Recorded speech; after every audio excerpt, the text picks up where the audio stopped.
মর্যাদাবান, ব্যক্তি মর্যাদাবান হবে, সমাজ বা জাতি মর্যাদাবান হয়ে যাবে। এই কোরআনের সাথে থাকতে আমৃত্যু আপনারা রাজি আছেন তো? মাশাআল্লাহ, আল্লাহ আপনাদের সবাইকে কবুল করেন। হাতগুলো নামান।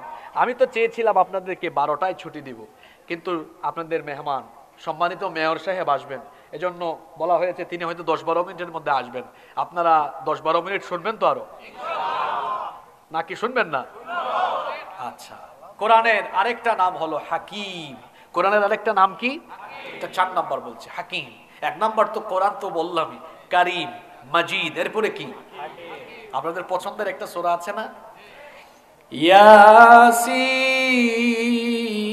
ইয়াসিন ওয়াল কুরআনিল হাকিম।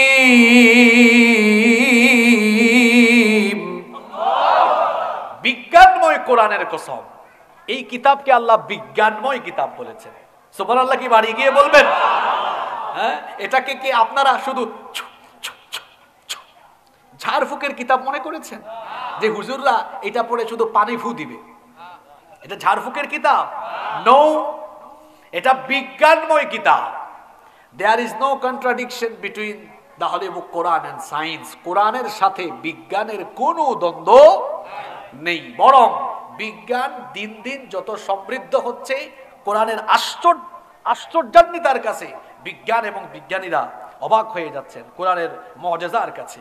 কারণ বিজ্ঞানীরা নতুন নতুন যে তথ্যগুলো গবেষণা করে আবিষ্কার করেন, দেখা যায় কোরআনে এগুলো আরো 1500 বছর আগে আল্লাহ দিয়ে দিয়েছেন। সুবহানাল্লাহ, দেখবেন আল্লাহ কিভাবে দিয়েছেন। হ্যাঁ, এই যে আপনার এই মহাবিশ্ব, এটা কিভাবে সৃষ্টি হলো, বিজ্ঞানীরা মহাবিশ্ব সৃষ্টি নিয়ে যে তথ্য দিয়েছেন, আপনি যদি কসমোলজি পড়েন, কসমোলজি হচ্ছে বিজ্ঞানের এমন একটা শাখা যেখানে মহাবিশ্বের গঠন, উপাদান, প্রকৃতি ইত্যাদি নিয়ে আলোচনা হয়েছে। স্টিফেন হকিং এর বিগ ব্যাং থিওরির আলোকে বিজ্ঞানীরা বলেন যে মহাবিশ্বের সবকিছু সৃষ্টির প্রারম্ভে পুঞ্জীভূত ছিল। আসমান, জমিন, সূর্য, চন্দ্র, গ্রহ, নক্ষত্র, তারকাপুঞ্জ, সকল সৌরজগৎ সৃষ্টির শুরুতে এক জায়গায় পুঞ্জীভূত ছিল। তখন সবকিছু ছিল একটি গ্যাসীয় কণার সমষ্টি। এরপরে মহাশূন্যে একটা বিরাট বিকট আকারের মহাবিস্ফোরণ হয়েছে। তারপরে সবকিছু সেপারেট হয়ে আলাদা আলাদা হয়ে অস্তিত্ব লাভ করেছে। মহাবিস্ফোরণের মাধ্যমে যে ঘটনা ঘটে সবকিছু আলাদা আলাদা হলো, বিজ্ঞান এটার নাম দিয়েছে বিগ ব্যাং থিওরি, যেটা বর্তমান দুনিয়ার বিজ্ঞানের সবচেয়ে লেটেস্ট আলোচিত তথ্য।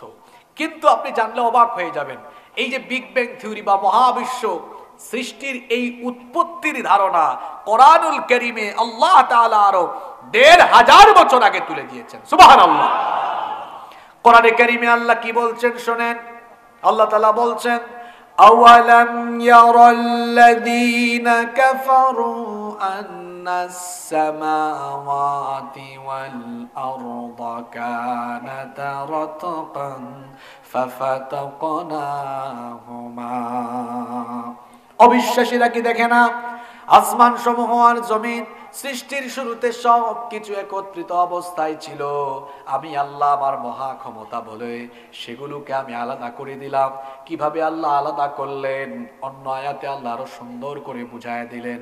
সুম্মাস্তাওয়া ইলাস সামাই ওয়া হিয়া দুখানুন ফাকালা লাহা ওয়া লিল আরদি ائتيا طوعا أو كرها قالتا آتينا طائعين। আল্লাহ তাআলা বলছেন মহাবিস্ফোরণের পর আকাশ যখন ধোঁয়াশাচ্ছন্ন হয়ে গেল, তখন আমি ধোঁয়াশাচ্ছন্ন আকাশের দিকে মনোনিবেশ করে আসমান আর জমিনকে আমি অর্ডার দিলাম, তোমরা পরস্পর সেপারেট হয়ে যাও। আসমান জমিন তখন বলল, আমরা আমাদের মহান রবের হুকুম মেনে অনুগতদের মতো অস্তিত্বমান অবস্থায় ফিরে গেলাম।